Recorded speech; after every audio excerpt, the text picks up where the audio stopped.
The year is 2154. Our planet has been ruined by environmental catastrophe.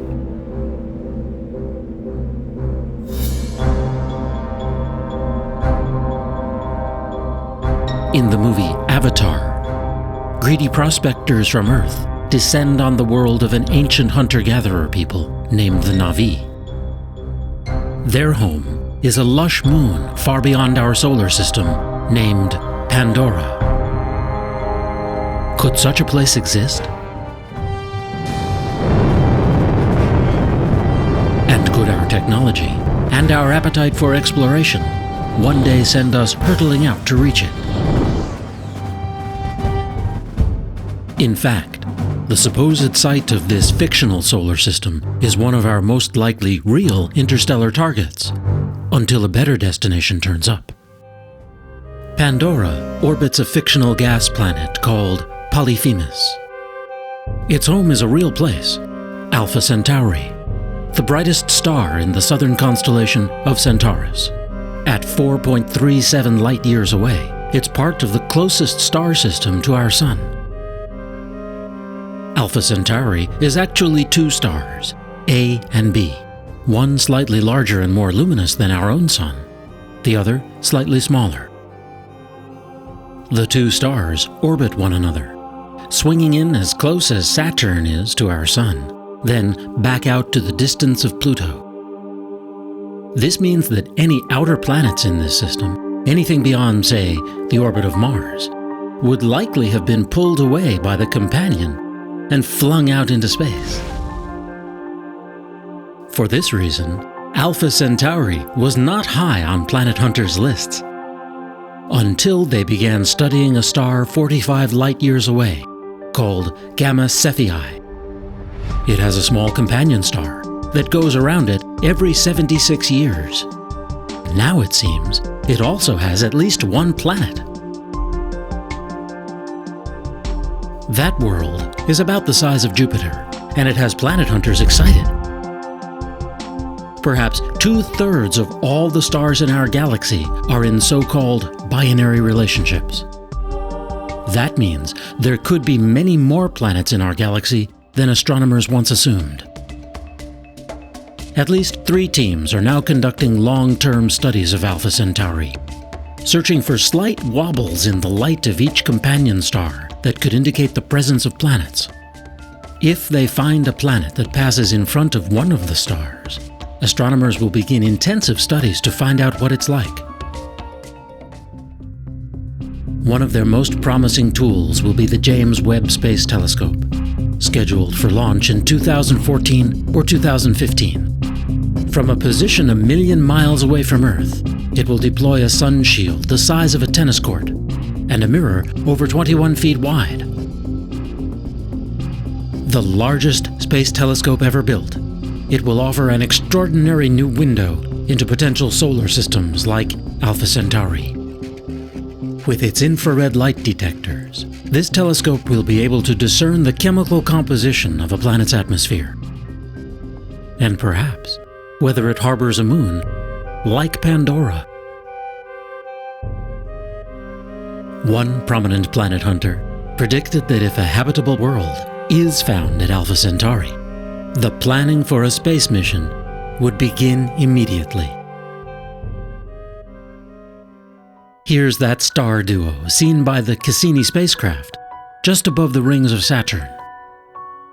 To actually get to this pair of stars, you'd have to travel as far as the orbit of Saturn, then go another 30,000 times further.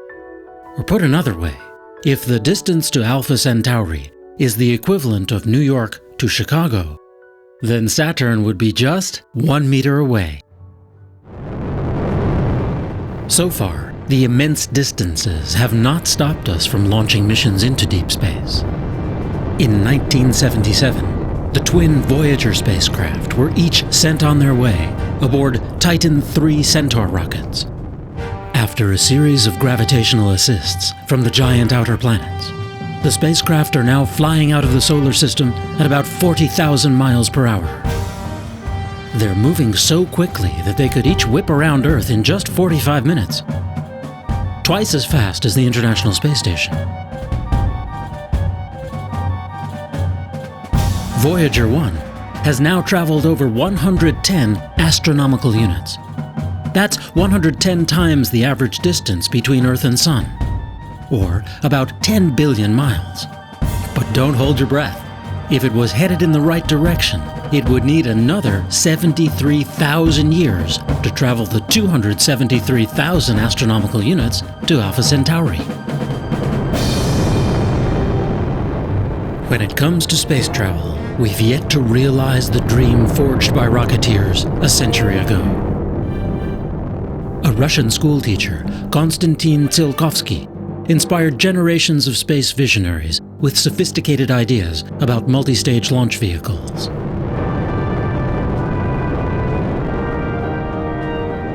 He imagined the construction of space stations in Earth orbit, and eventually vast permanent space colonies. In time, he predicted, we'd evolve into a whole new species, Homo cosmicus.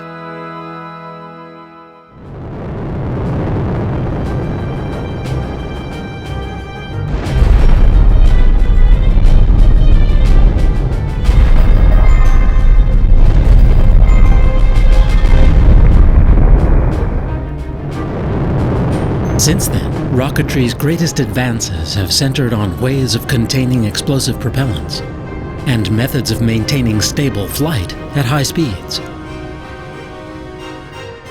The problem is that chemical rockets are just not efficient for long-distance space travel.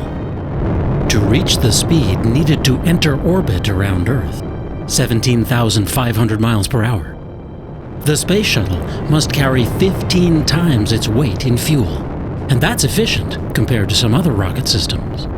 And you'd need to be traveling more than 25,000 miles per hour to break free of Earth's orbit and go anywhere else.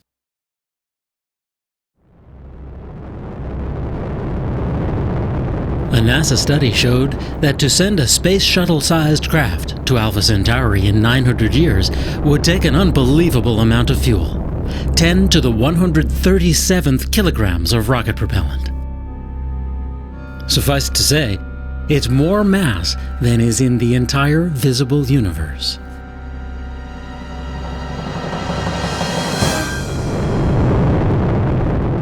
While only a very tiny percentage of NASA's budget goes to advanced propulsion, there are some promising ideas on the drawing board. Rockets powered by nuclear fuel, or plasma, a supervolatile gas. Huge sails pushed along by the pressure of photons from the sun. Ion drives. But to reach Alpha Centauri within a human timescale, we'll have to go with the most potent fuel in nature that we currently know. It's the science fiction fuel of choice, antimatter.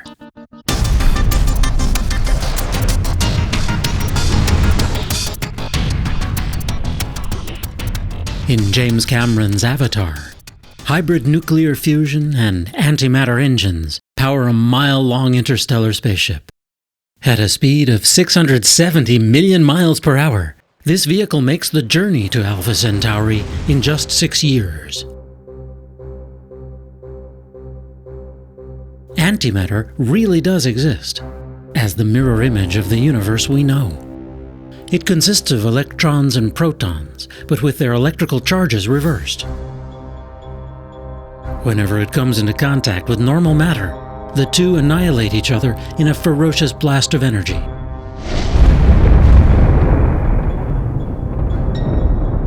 Large amounts of antimatter were created and destroyed in the fiery dawn of our universe, the Big Bang.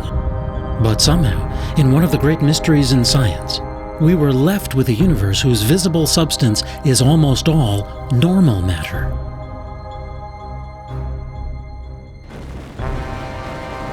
The universe still produces antimatter through powerful collisions, such as a jet from a black hole slamming into a cloud of gas. When matter and antimatter obliterate one another, they emit gamma radiation that we can then detect with instruments such as the Fermi Gamma Ray Space Telescope. Fortunately, black holes aren't the only way to generate antimatter. In giant labs, like the Large Hadron Collider, scientists accelerate atoms to nearly the speed of light and blast them together to expose their fundamental constituents. Small amounts of antimatter can be made this way, but it's incredibly expensive. With a dedicated facility, the cost of producing it might come down far enough to produce usable amounts. And that's the hope of one researcher. Dr. Gerald Smith has been working for over a decade to find a way to trap this volatile substance and store it in isolation from the rest of the universe.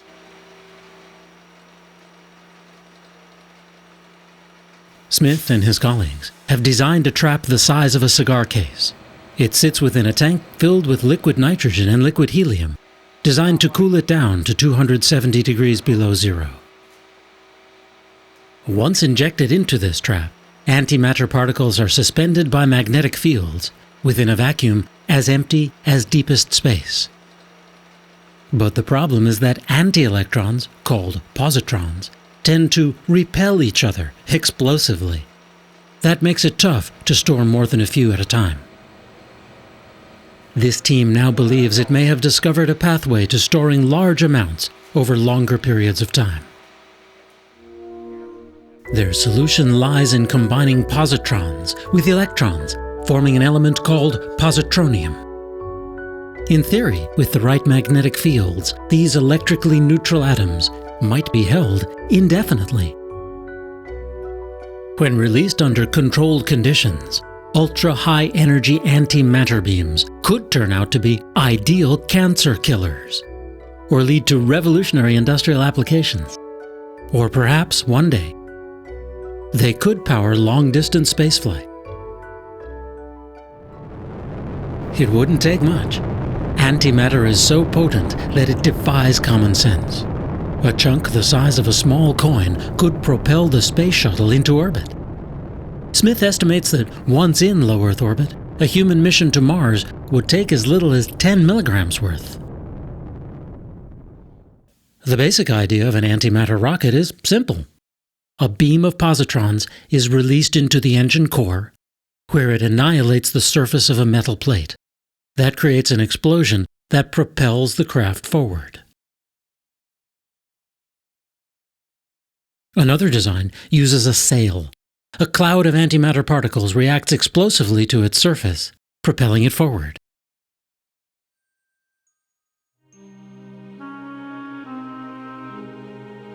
Short of traveling to another solar system, there may be good reasons to contemplate developing antimatter propulsion. A preliminary mission would speed beyond the orbit of Pluto, sending back close-up images of dark planet-like objects that ring the solar system out in the Kuiper Belt. A longer-distance probe could reveal new details about the Oort cloud, a vast realm of comets that envelops the solar system. Once out there, it could sample particles that make up the interstellar medium, or send back unique data sets on dark matter, the invisible stuff that makes up the overwhelming portion of our universe. To make it all the way to Alpha Centauri within 50 years, an antimatter probe would have to gradually accelerate to around 10% the speed of light. That's 67 million miles per hour. It would then gradually decelerate as it approached its destination. At those speeds, hitting even a grain of dust could destroy the spacecraft, so it might be best to slow the journey down to a century or more. It's safe to assume for now that we would only send a probe to Alpha Centauri if we discovered a habitable world. There may be other choices in our solar neighborhood. They include Proxima Centauri, a red dwarf star 4.2 light-years away that may be gravitationally bound to Alpha Centauri. Beyond that, not quite 6 light-years away, is Barnard's star. Or there's Lalande 21185, a red dwarf 8.3 light-years away. we already know it has 2 Jupiter-sized planets. There are at least 22 stars within 12 light-years of Earth. And any way you look at it, the first interstellar voyage will be a quantum leap for humanity. The urge to reach out to distant horizons, to climb the highest peaks, to push ourselves past our perceived limits seems to be a vital part of what makes us human. Yet, explorers of old set off not just because it was there. At times it was greed, hunger, fear, or despair that propelled them outward from their homelands and allowed them to endure their long journeys. Whether we attempt to make this leap to the stars may come to depend on how we regard this planet. To the physicist Stephen Hawking, the journey is imperative. "I don't think the human race," he said, "will survive the next 1,000 years unless we spread into space. There are too many accidents that can befall life on a single planet." Indeed, we can't foresee the impact of wars, social upheaval, or the course of human civilization in coming centuries. But today, we can see the often conflicting trends that could one day propel us out into the interstellar void. On one hand, the technological advances that might make such a mission possible could revolutionize many other aspects of life on this planet. The ever-increasing rate at which numbers of transistors can be placed inexpensively on computer microchips has become a metaphor for the advance of all technologies in this century. From a few thousand transistors on the first printed circuits of the 1970s, computer chips now have billions etched onto their surfaces. Even that number could seem amazingly small in another few decades. Many observers forecast a steep rise, even an acceleration, in the pace of invention and basic research, and for whole new solutions to the problems of energy, food production, health, and more. On the other hand, major periods of scarcity may loom. In the 20th century, the world saw the largest increase in its human population, from less than 2 billion up to 6 billion. The world's population is now around 6.8 billion. It's expected to reach 9 to 10 billion by the year 2040, with the biggest gains in Asia and Africa. According to a recent UN report, the world will have to produce 70% more food by the year 2050, and at least that much more energy to sustain its population. The scarcity of just simple clean water in some regions is already frightening. Now throw in environmental impacts, like rising sea levels, or the spread of deserts linked to a gradually warming climate. The culprit, to most scientists, is rising emission of greenhouse gases like carbon dioxide since the start of the Industrial Revolution. This map charts rising temperature readings from the year 1885 through to the present. In some places, they've gone up by as much as 2.5 degrees Fahrenheit. Computer models project the trend out to the end of this century. Depending upon population growth, energy use, and conservation, temperatures could rise anywhere from 2 to 11 degrees more. Will technological advancements allow us to halt the degradation of our natural environments and increase the carrying capacity of our planet? Will we find ways to mitigate the impacts of war, natural catastrophes, or political upheavals? No doubt, if or when we launch our first mission beyond this solar system,